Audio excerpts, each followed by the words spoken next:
Hello students, இந்த video வந்து end of chapter questions ஓட part 4 வீடியோ.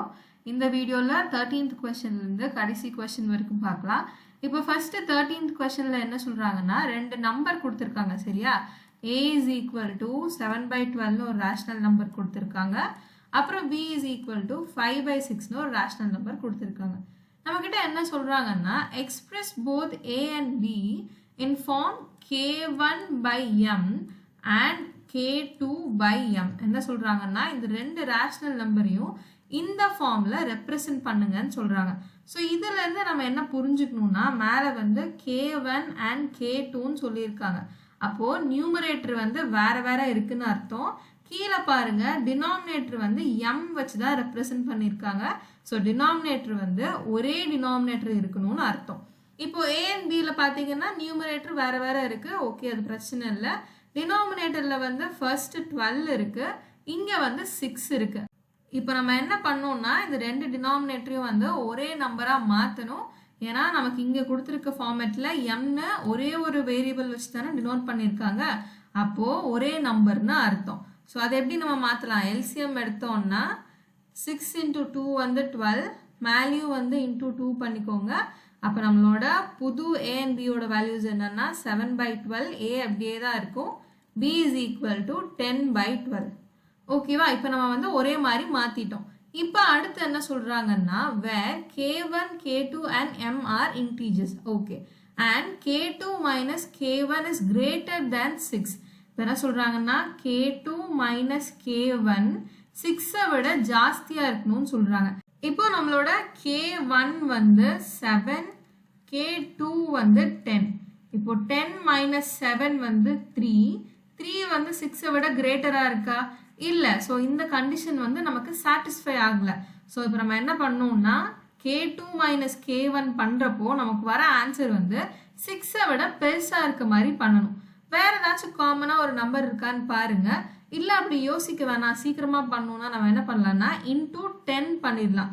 ஸோ இங்கேயும் into 10, மேலேயும் into 10, அதே மாதிரி இங்கேயும் into 10, கீழேயும் into 10.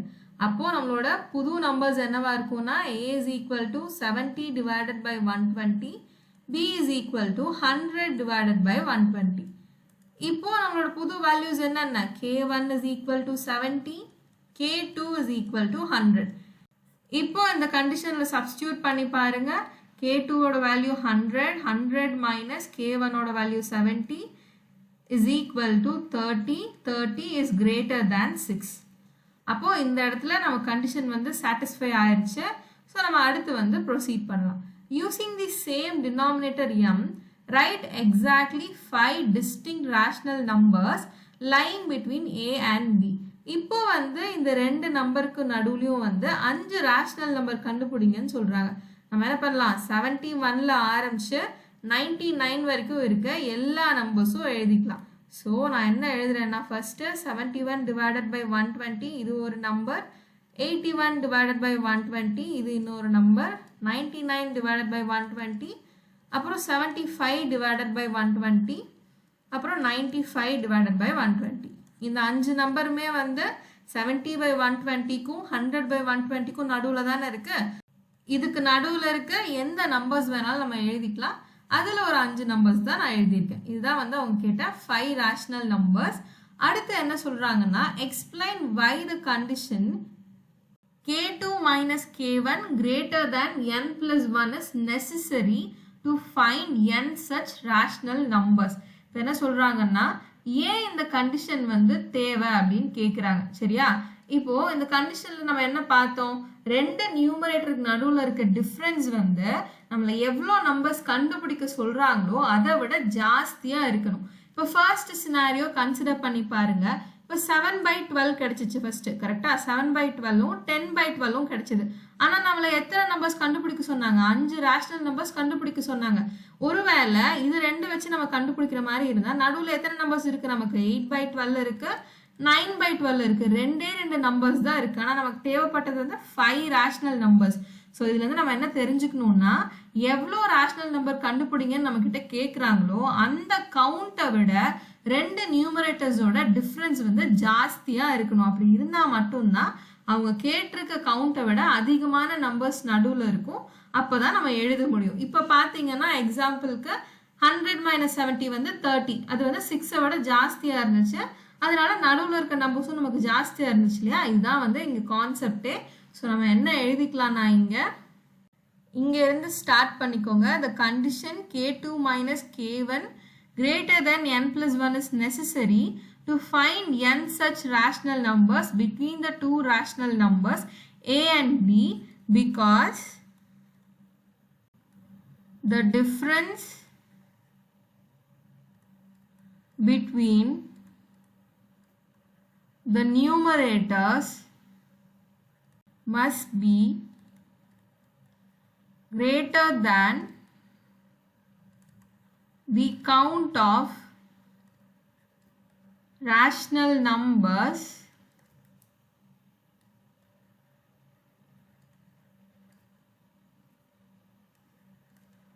to be found between the given two numbers. இதுதான் வந்து இந்த क्वेश्चनோட ஆன்சர்.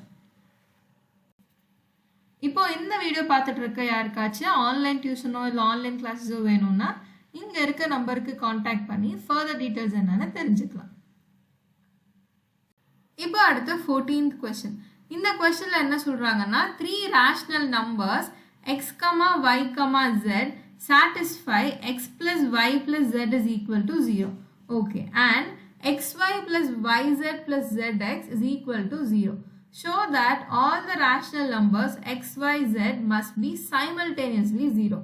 என்ன சொல்றாங்கன்னா x, y, z னு 3 rational numbers இருக்காமா.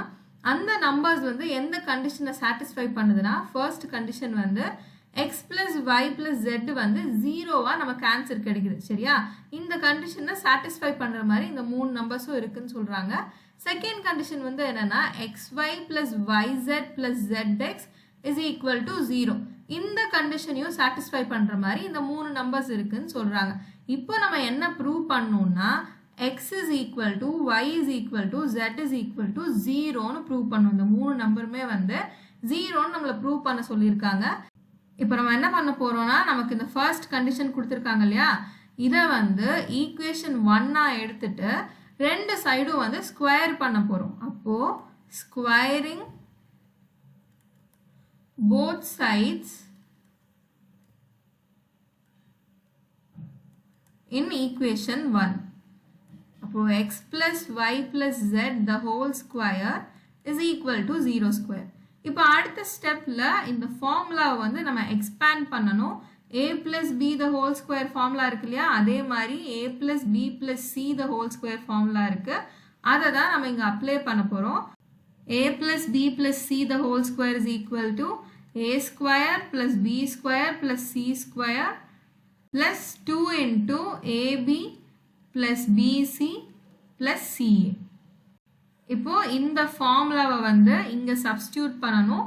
சப்ஸ்டிட்யூட் பண்ணோம்னா x plus y plus z the whole square is equal to x square plus y square plus z square plus 2 into xy plus yz plus zx is equal to 0 square வந்து 0 தான்.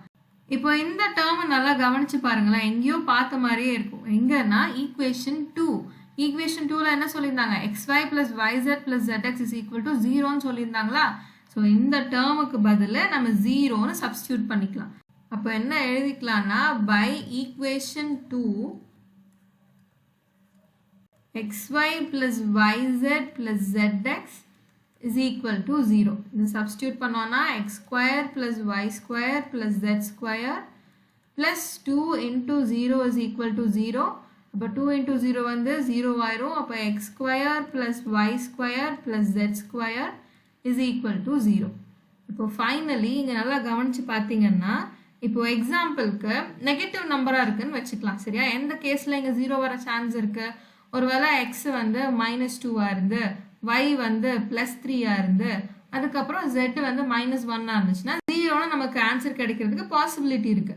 ஆனால் இந்த இடத்துல பாருங்க, நம்ம மைனஸாக இருந்தாலும் நம்ம ஸ்கொயர் பண்ணுறோம். ஸ்கொயர் பண்ணும்போது நமக்கு எல்லா வேல்யூஸுமே வந்து பாசிட்டிவ் ஆயிரும். அப்போ எந்த நம்பரை நம்ம ஆட் பண்ணா நமக்கு 0 கிடைக்கும்? 0 ஆட் பண்ணா தானே 0 கிடைக்கும். அப்போ நம்ம என்ன சொல்லலாம்னா we know that sum of squares of rational number is equal to 0 only when the given numbers are 0. Hence, x is equal to y is equal to z is equal to 0. இதுதான் வந்து இந்த கொஸ்டினோட answer. இப்போ அடுத்து 15th questionல என்ன சொல்றாங்கன்னா show that the rational number a plus b divided by 2 lies between the rational numbers a and b. அதாவது a and b க்கு நடுவுல a plus b divided by 2ங்கிற நம்பர் இருக்குன்னு ப்ரூவ் பண்ணுங்கன்னு சொல்றாங்க. நம்ம என்ன பண்ணுவோம்? ரெண்டு நம்பர் கொடுத்து இதுக்கு நடுவுல ஒரு நம்பர் கண்டுபிடிங்கன்னா என்ன பண்ணுவோம்? இந்த ஃபார்முலா தானே யூஸ் பண்ணுவோம்.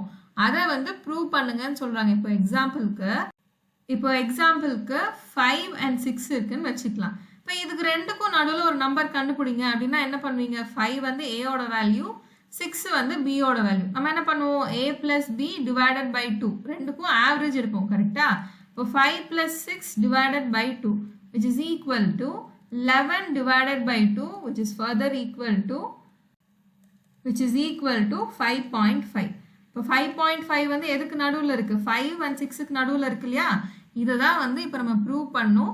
ஸோ இது வந்து நம்ம தெரிஞ்சுக்க வேண்டிய விஷயம் என்னன்னா a is less than a plus b divided by 2, a plus b divided by 2 is less than b.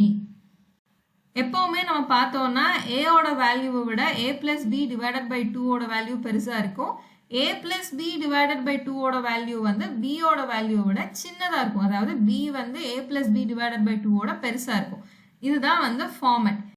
அதுக்கு எக்ஸாம்பிள் பாருங்க. 5 வந்து 5.5 விட சின்னது, 5.5 வந்து 6 விட சின்னது. ஸோ இந்த ஃபார்மேட்ல தான் அந்த நம்பர்ஸ் வந்து இருக்கும். இப்போ ஃபர்ஸ்ட் நம்ம என்ன பண்ணுவோம்னா let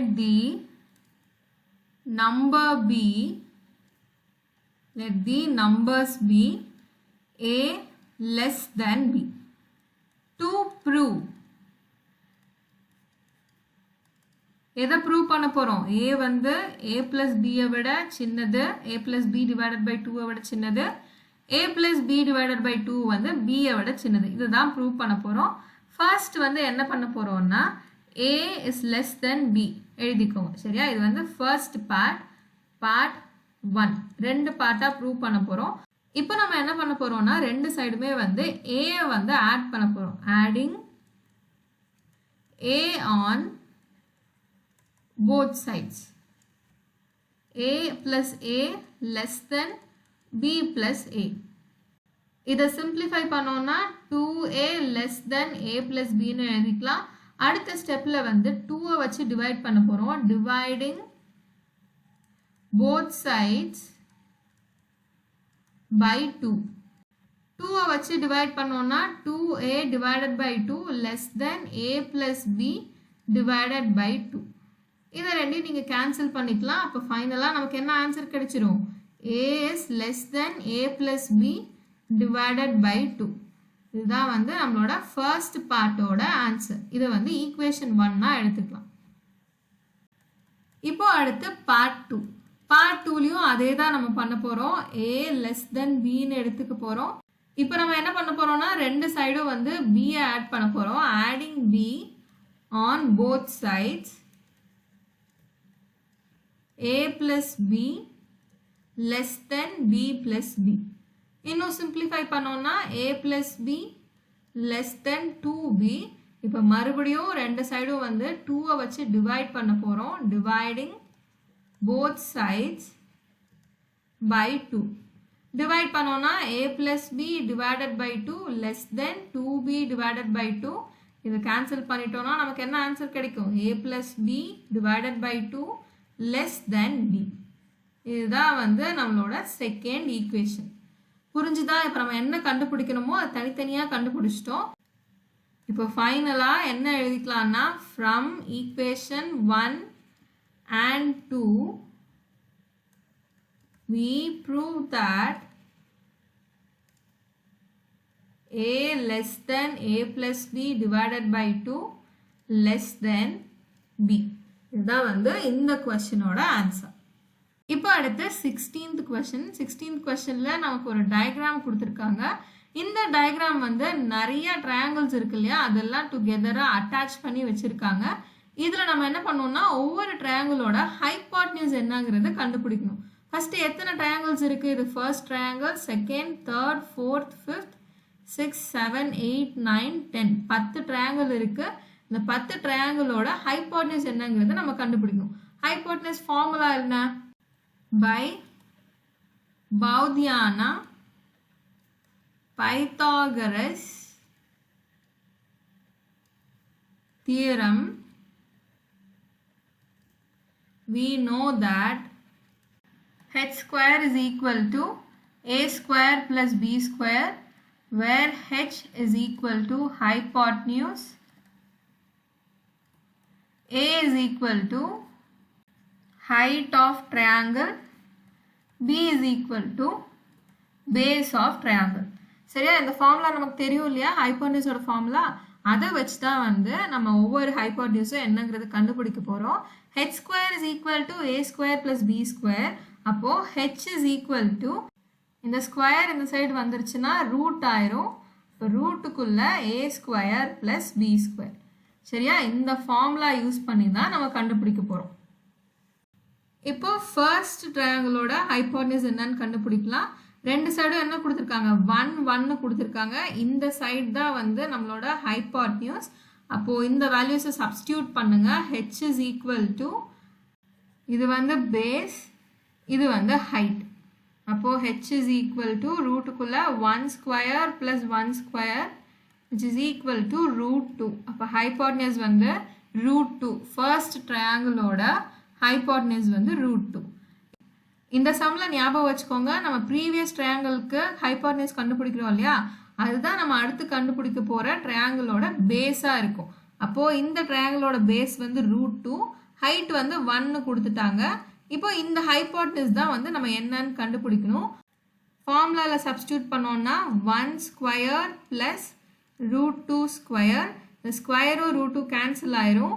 இப்போ ரூட்டுக்குள்ளே 1 ஸ்கொயரோட வேல்யூ 1 தான், 1 plus 2 which is equal to root 3. அப்போது செகண்ட் ட்ரையாங்கிளோட ஹைபோட்டனியூஸ் வந்து root 3.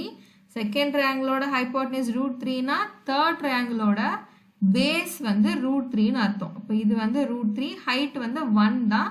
மறுபடியும் நம்ம இந்த ஃபார்முலாவில் சப்ஸ்டியூட் பண்ணோம்னா இங்கே 1 ஸ்கொயர் ப்ளஸ் root 3 ஸ்கொயர். இந்த ஸ்கொயரும் root 2 கேன்சல் ஆயிரும். அடுத்த ஸ்டெப்பில் 1 ப்ளஸ் 3ன்னு ஆயிரும். அப்போது root 4. root 4 is equal to 2. அப்போது தேர்ட் ட்ரையாங்கிளோட ஹைபோட்டனியூஸ் வந்து 2. அப்போது ஃபோர்த் ட்ரையாங்கிளோட பேஸ் வந்து 2ன்னு அர்த்தம். இந்த சைடு ஹைட் வந்து 1. இப்போ இந்த ஹைபோட்டனியூஸ் வந்து நம்ம கண்டுபிடிக்கணும். இதே ஃபார்முலாவில் சப்ஸ்டியூட் பண்ணுங்க, அதே 1 தான் இருக்கும். 1 ஸ்கொயர் ப்ளஸ் இப்போது 2 ஸ்கொயர். இப்போ 1 ப்ளஸ் 2 ஸ்கொயர் வந்து 4. இப்போ 1 ப்ளஸ் 4 வந்து root 5. 1 plus 4 வந்து root 5. இப்போ ஃபோர்த் ட்ரையாங்கிளோட ஹைபோட்டனியூஸ் வந்து root 5. இப்போ அடுத்து ஃபிஃப்த் ட்ரையாங்கிளோட ஹைபோட்டனியூஸ். இப்போ இதோட பேஸ் வந்து root 5. போன ட்ரையாங்கிளோட ஹைபோட்டனியூஸ், ஹைட் வந்து 1 தான். இப்போ இந்த ஹைபோட்டனியூஸ், இந்த ட்ரையாங்கிளோட ஹைபோட்டனியூஸ் என்னங்கிறது கண்டுபிடிக்கணும்.